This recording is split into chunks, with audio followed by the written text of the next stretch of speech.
a lot about weather.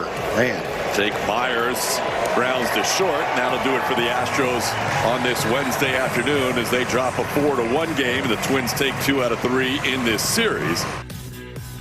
Yeah, Todd Callis on the call right there. Space City Home Network.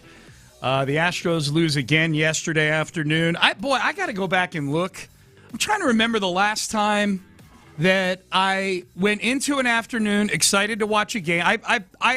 Every afternoon there's a game I'm excited to sit down and watch day baseball. I love day baseball. I'm trying to remember the last time I actually came away satisfied in an afternoon of Astros. It feels like they ruin every afternoon when they play baseball. And maybe that's just recency bias and they've lost like just the last couple. But, man, it is a tough watch right now with this team. Good morning, everybody. The bats have gone completely decrepitly dry after starting off as one of the best offenses in the league. They didn't walk in either of the last 2 games. Their approach at the plate is pitchers just refuse to throw them anything inside. Yeah. The Astros are just there. The league has adjusted to the Astros' hot start, and now the Astros hitters, of those who are actual bona fide major leaguers, they're just not. I think it's back to stretches of last season and the year before where that old Astros approach at the plate just isn't as surgical as it used to be. Dude, yeah, to say the least. I'm trying to see where they just in runs scored. Where are they right now in baseball? I'm going to sort on They're runs down here. to about, I want to say, let me guess, 9th. That's a little aggressive. Is it? Yes. They are tied for 14th in runs scored. Already? Boy, yeah. That's been a plummet. Yeah. Because I remember looking and seeing when they had dropped down to about 6th or 7th. Back in the day, yeah. Yeah, that's like, oh, boy, this hot start is no more. Meanwhile, they've been pitching a little bit around about an average MLB team over the last month or so. Pitching's been fine lately. I have no qualms with the pitching lately. If they'd been able to keep up,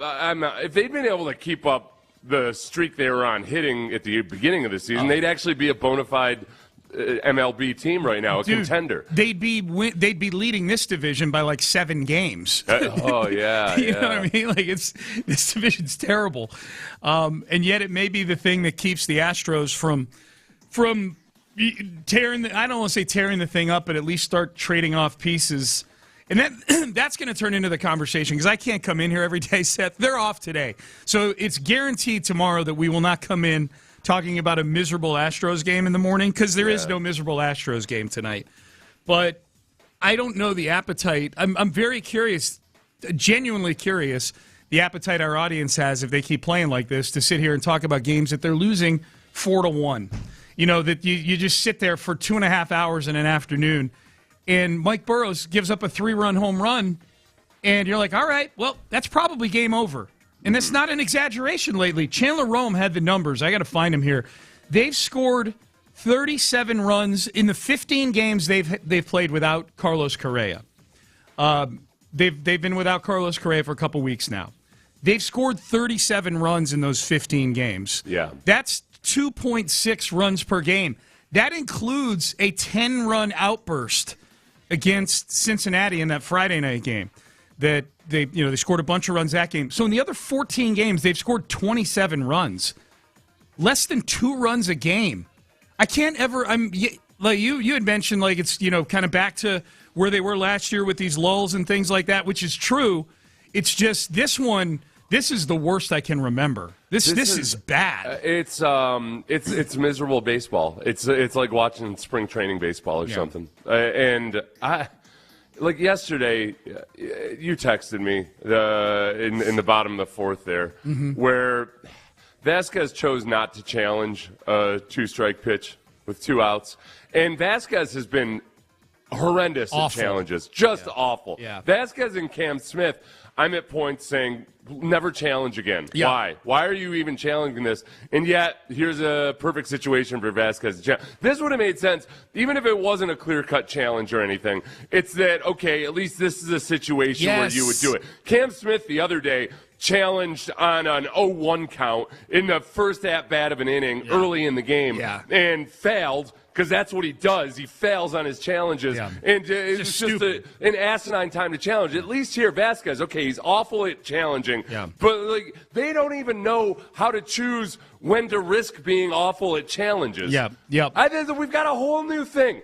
A year ago, I had no idea that I would ever be all of a sudden angry at 6:06 in the morning about a catcher challenging or not challenging a pitch. Yep. But with the Astros have found yet another thing to disappoint us in this year, and it's with some of these challenges with some of their players. Well, and I thought Callis and Blum at the time, I thought made a good point, which is he's been so bad, he's probably gun shy to do it, and that can't be the case. You can't be gun shy in challenging things. And this is exactly, just to bring the audience behind the scenes a little bit here. This is what I texted to you yesterday in the bottom of the fourth, because that's when the game ended. That's when Mike Burrows gave up his league-leading 12th home run to put the Astros down 4-1. I texted Seth, and I said, if there's a sequence that sums up the Astros in a nutshell, Vasquez chooses not to challenge a borderline two-strike ball with 2 outs, two-strike pitch with 2 outs. Then the next 2 guys get on, Victor Caratini, and then the next guy walks. And so you had a chance to get out of the inning unscathed. Vasquez doesn't challenge. The next 2 guys get on. Josh Miller comes out to the mound to calm Burrows down, to meet with him, just strategize a little bit on the next guy coming up. And 2 pitches in, that guy hits a bomb. Yeah. I'm watching this. I'm like, what the hell did Josh Miller say to him? What was the conversation? And I know Josh Miller didn't go out there and say, put it in the heart of the plate and give up a home run. It's just, this is the Astros in a nutshell. Like, they don't know when to challenge. The pitching's been better, but it does feel like somebody, like, losing the other half of that 2-headed pitching coach monster has had some sort of effect on them this year. And then Mike Burrows gives up a home run, which is definitely part of Astros baseball in a nutshell, because no pitcher in baseball has given up more home runs and more hits than Mike Burrows this year. Yeah. So that was it, man. That bottom of the fourth, if you don't want to watch any Astros baseball, but you just want to peek in and see what it's all been about this year, just go watch the 4th inning yesterday. Watch the Astros fail in the top of the 4th inning, and then watch them bungle their way through the bottom of the 4th inning. And that's it. And you're all caught up. Or listen to this segment. You're all caught up on Astros baseball. Astros called up Elenber Santa as a reliever. Yeah. So we'll get to see yet another. This will be the 25th pitcher they see. Yeah. Whenever we've seen with the Astros. Nate Pearson got in at the end of the game yesterday too. Is that his first time this year? I think it might have been. So we're going to be up to 26. I think we're up to 26. Wow. Well, once Santa pitches, but Pearson, he looked good in the inning. He came in. When he was doing his rehab stuff in Sugar Land, he was hitting like 101 on the gun. I'm like, okay, I got to find things to get excited about, I guess. So this is going to turn into, as we turn the page on May next week, or in whatever, 10 days, to June, I have a feeling this June and July is going to be way more about what this team needs to do long-term and big picture than, they're going to, hey, what do they need to do to get back in the hunt? This feels different than the last 2 years when they started bad for some reason. Yeah. So the folks on MLB Central yesterday, Robert Flores was on there, native Houstonian, watches all the Astros games. He was on there with Mark DeRosa and Dan O'Dowd, and they were talking about teams that need to retool or reset, rebuild, and DeRosa said, brought up the Astros, brought up a few really bad teams, and then the Astros, and said the Astros look different. They can maybe flip this thing quick, but they can't be late to the party. I'm looking at the basement dwellers right now, and I'm saying to myself, okay, Rockies. Rebuild. Yeah. Angels, I don't know what they're going to do. Right. And then you're looking at the Houston Astros, and I'm saying to myself, if they did a reimagining, they have big-time star-type players. They could redo this thing with 2 or 3 trades and bring in a completely new haul. Yeah, I think it's imperative. When's it too early? I think when you're 50 games into a season, I think good baseball operations people have a vision for what kind of team you've got. Mm-hmm. So you can't be delusional about what you see on the field versus where you may stand in a division. I think that's nebulous. I think you always have to keep the big picture in mind, understanding the short-term consequences. But I don't think this is like tear the house down to the foundation and rebuild all over again. Okay. I think it's like moving walls, repainting. But I think now they can't get caught again being too late to the party. That's what I'm saying. Okay.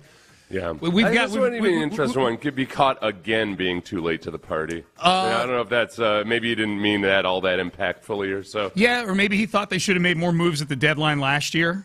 The Dan O'Dowd was the other voice. He's a former executive in Major League Baseball, and I have no idea what Dan O'Dowd's opinions have been on the Astros the last couple of years. The only thing I can think of is maybe he was an advocate for them, moving maybe Jeremy Pena at the deadline last year or something like that, and they didn't do it. And now he feels like, boy, if they had done, because I tell you what, if you had traded Pena last year, his star was much higher last year than it's been this year so far. Well, and I guess the other part of it too is that one of the reasons that or maybe the major reason that they wanted to have Dana Brown in here was to restock the farm system. And as of now, the Astros are about the 28th, 29th ranked farm system in all of baseball. Yeah. Is it too early with 3 years? Do we need to wait for 3 drafts? 3 drafts to let some of that take effect. But that part of it, the part of building from within and not having to sell away major assets and remain competitive. So far, you're not really seeing all the benefits of that. No. I mean, Cam Smith wasn't he's not homegrown. Bryce Matthews is the first guy we're really seeing where you hope to get something out of it. But other than that, it's a decrepit farm system. Yeah. By all accounts, that's the case. And so the follow-up question to that is this the guy you want trading off your biggest pieces to go get minor leaguers? Like, he evaluated all these guys they would theoretically be trading for. He also evaluated all the guys that comprise the 28th best farm system right now as well. Yeah. So it's kind of a catch-22. Robert Flores, this is interesting because DeRosa was like, hey, it's not a total rebuild. You can retool and reset here. And then listen to the names he starts firing off about who they should trade away. You could put deals together with Yordan Alvarez and Jeremy Pena. You start to imagine. I was sitting there last night, like, you imagine Yordan in the Yankee lineup? Yes. How dare you? You imagine Jeremy Pena? Robert, you watch him on a nightly. What's your take? I think Brown and someone else. I think to Dan's point, obviously there's a lot of validity to it. However, knowing what Jim Crane has said, we've got to do it, or they're going to go. The window will always be open as long as I'm running. It's not open though. You're watching them on a nightly basis. Yeah. It's unfair to say it's open. Now I know they've been hit by the injury bug, but let's have a true trust trade here. Correct. You're not good enough. I think DeRosa is in take-a-mania territory on this thing. It's like, hey, you don't have to tear it down completely. And then he mentions Yordan, Hunter Brown, Jeremy Pena. They're 3 best players. They're 3 best players. No, you could just He's doing this annoying thing where he's using one of these new phrases that's popped up in the last few years. Yeah, what's that? Reimagining. Oh, let's reimagine. If you just reimagine what this whole thing could look like. Listen, dude, I was here in 2010 and 2011 when they traded Lance Berkman, Roy Oswalt, Hunter Pence, and Michael Bourne. The 4 best players. They were the equivalent at that time of Yordan Alvarez, Hunter Brown, and Jeremy Pena. They were the 3 or 4 best players on the Astros. You know what happened after that? They won 55 games 3 years in a row. Like, if you trade Yordan Alvarez, Hunter Brown, and Jeremy Pena, and I'm not even saying don't jump in. Like, if you're going to jump into a rebuild, whatever. But don't sell us that this is some sort of recipe for them to all of a sudden pivot and be back to winning 88 games again next year. Yeah. Make no mistake, if you trade Yordan Alvarez, Hunter Brown, and Jeremy Pena, it probably means 2 or 3 other guys are getting traded as well. Right? You don't. If you're going to trade those 3, don't stop there. Go ahead and trade Isaac Paredes and Christian Walker and Josh Hader and just do the damn thing. But don't sit here and say, like, oh, no, man, just a few small moves, and you can get right back to where you are. Okay, what are those small? I was literally expecting him to say Christian Walker, Isaac Paredes, Josh Hader. This clown is saying Yordan Alvarez and Hunter Brown. Don't worry, everybody. Hey, kids, don't worry. Don't think of it as a divorce. Just think of it as mommy and daddy are never going to talk to each other again. And daddy's going to go live in California. But don't think of it as a divorce, okay? Right. Legally, yes, it's a divorce, but it's really not like that. Is it your fault? Yes, 100%. Hey, yeah. Seth, but don't worry about it. We're just reimagining marriage is all we're doing. That's all we're doing. I'll tell you what. This is where karma is biting the Astros in the buttocks right now. Yeah. And it's that I look at in the classic, okay, what are we going to do with a guy in an expiring contract? Like, if there was ever a guy that showed, man, you were clinging on to something that wasn't not worth clinging on to, Framber Valdez. Yeah. I mean, okay. Yeah, he sticks around, has one of the worst stretches of his career after you decide to stick with him to be sure that you keep that window open. Yep. And now, whatever. I don't think they ever thought about re-signing him for real. But like he's been a mess this year. Yes, he's just everything that continued from last season. He had a few good starts at the beginning of the season, but he's been just getting. He's got a 4.56 ERA. Yeah, and it's not just because of a couple major meltdowns over the last 5 or 6 games. He's been really bad. That might have been the one Dan O'Dowd was referring to. I'm with you. When O'Dowd said that, like they don't want to be late to the party again. I'm like, okay, that's probably what it is. It had to be it because Framber was amazing the first half of last season, and then some switch flipped with him, and he turned into a nut job and a bad pitcher. But, so one more here from the MLB crew. Dr. Jekyll and Mr. Framber. He was Mr. That's right. Here was one more. O'Dowd saying the team that accepts the reset first wins. Where it's key for me is I think there are going to be a ton of teams in the American League in this position this year. Because it's not a great league. And so I think the ones that are smart enough to realize no matter where we are in the standings, there's an opportunity to get good again very quickly and get my payroll to the point where I've got some flexibility. Who's ever first to make that decision, I think has a tremendous competitive advantage to be sitting in a different position next year. It is a fascinating dynamic, the mediocrity in the American League and what that's going to do to teams. How do teams look at themselves? Do the Astros look at themselves? I know how the Astros look at themselves. They look at it through Jim Crane's eyes, and Jim Crane thinks anything's possible, that they could get back into this thing because it is so mediocre. But that's what's going to be interesting. The AL is so top-heavy right now. It's the Yankees, the Rays, and then this slew of teams that are hovering around 500 or even with the Astros well below 500, but are 2 good weeks away from being right back in this thing. They're in danger of becoming one of these depressing, lagging major companies that once were, titans of industry, but now it's Sears. They're like, just keep doing the same thing. We just keep motoring at it. We're Sears, damn it. Yep. The Blockbuster Video, man.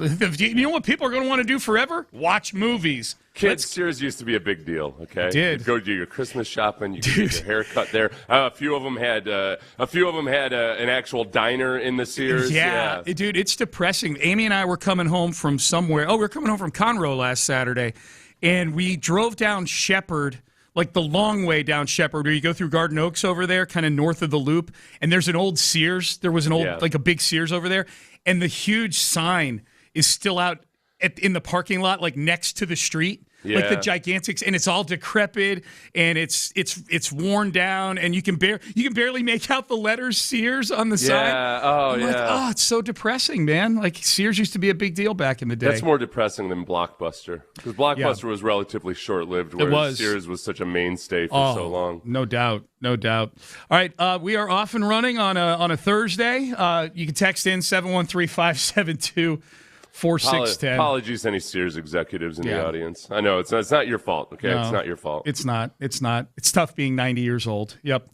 All right. There was a quick story about Sears that reminds me a little bit about the way it sounds like baseball is run sometimes. I know when they tried to have a major turnaround at one point, they brought some bro in who had never been in retail before, but he was going to reimagine the way they did business. And I guess the first week it was like him, sitting down with a bunch of retail executives explaining the way the retail industry works. Like he was almost like reading it out of a textbook. They must like have a loved 100 level textbook or something. I'm sure old-timey executives loved being told what to do as they were smoking their third pack of cigarettes in the boardroom. Kid that was probably